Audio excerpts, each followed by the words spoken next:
about a year and a month ago, my older brother died in a car accident when he was out joyriding with a couple of his friends. It was hard for me to talk to anyone that knew Gabriel, because with people, they have a different person that they are with every different person. And to his friends, he was a friend. To his girlfriend, he was a boyfriend. To mom and dad, he was a son. To my little brother and sisters, he was some sort of god. And to me, he was just something completely different. He was Gabriel. There was nothing else he could be to me. And I couldn't explain that to someone to whom Gabriel was a friend or Gabriel was a boyfriend. I couldn't get that across, that Gabriel was just my brother, and that I loved him so much that I couldn't handle his death by myself. I couldn't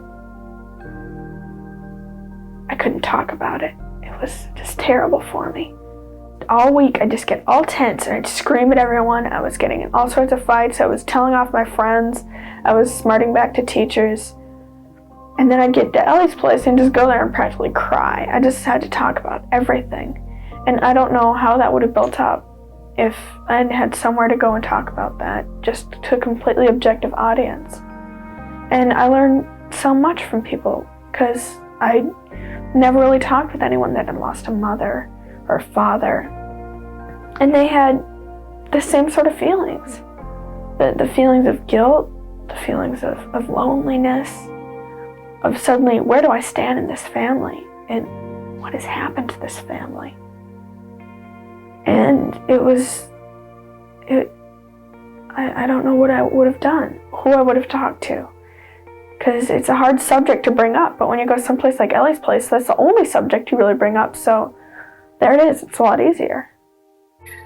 My name is Natalie Prado. My older brother Gabriel died in 1993 when he was 15 years old and I was 13. When my mother originally suggested we start going to Ellie's place, I was resistant. I was 13 years old, and that's a really difficult age for anyone. Add in a profound loss, and I was a wreck. I was already moody and emotional. I was a sensitive kid. And to be going through an enormous loss was extremely difficult. I was angry. I was being flooded with emotions that I didn't know how to process. But once we started going to Ellie's place, I very quickly learned that this was a place where I felt very safe. I had two wonderful facilitators. They were my same facilitators the entire 2 years I went.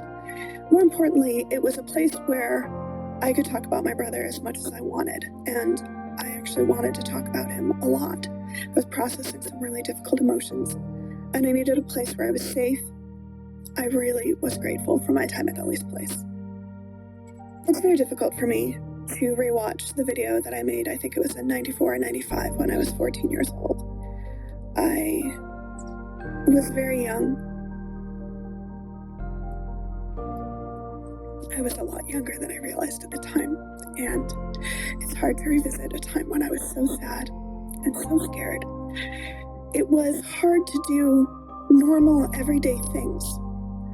I'd had the job of setting the table for probably 12 years at that point, and I couldn't set the table anymore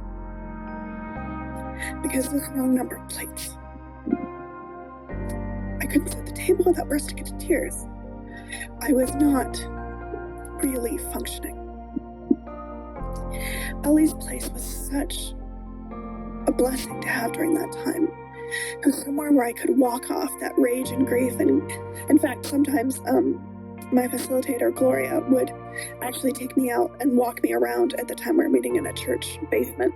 Walk me around the church a couple times because I'd be so angry I actually couldn't talk about it anymore. I was just a wreck, and they were so patient with me, and the other kids were so patient with me, and they got me through this time in my life that didn't feel like it could be got through. It didn't feel like it was something we could live through. It didn't feel like something that was ever going to be okay again. I'm now older than my mother was when she lost her son. I'm an adult. It's been almost 30 years. When I watch that video now from almost 30 years ago, I feel very protective. towards that little girl. I wish I could take care of her. I wish I could comfort her. I wish I could tell her that two things can be true at the same time. That your family will never, ever be the same. That your family's going to be okay. And that your life will go on and good things will happen. Things that you're grateful for, things that bring you joy. It's never okay, but it's okay. I'll always be grateful to Ellie's Place for helping me on that journey. Even this many years later, I have a very warm spot in my heart for the organization and the people who helped me at that time. The hardest time in my life. When I wasn't ready to deal with it myself, when my family needed help. I'm really grateful that Ellie's Place was there.